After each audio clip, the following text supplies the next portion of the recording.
અંકલેશ્વરના વાલિયા રોડ પર આવેલ કોસંબડી ગામ ખાતે આવેલ ક્રિષ્ના રેસિડેન્સી સોસાયટી ખાતે શ્રી રામચરિત્ર માનસ કથાનું સુંદર આયોજન કરવામાં આવેલ છે.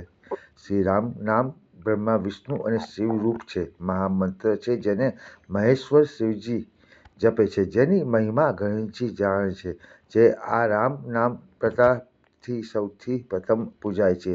શ્રી રામનું નામ તો આ કળયુગના બધા જ પાપો જળથી ઉખેડવાવાળું નામ છે. ભગવાન શ્રી રામ સીતાનું નામ સમસ્ત સંસારમાં રામચરિત માનસનો પાઠ કરીને આપણા જીવનને સુખ શાંતિ સમૃદ્ધ બનાવી એ અંકલેશ્વર વાલિયા રોડ પર આવેલ કોસંબડી ગામના ખાતે ક્રિષ્ના રેસિડેન્સી સોસાયટી ખાતે શ્રી રામચરિત્ર માનસનું કથાનું સુંદર આયોજન કરવામાં આવેલ છે. જેમાં આજરોજ શ્રી રામ જન્મ ઉત્સવ મનાવવામાં આવ્યો હતો. આ પ્રસંગે ખૂબ જ મોટી સંખ્યામાં ભક્તો ઉમટી પડ્યા હતા.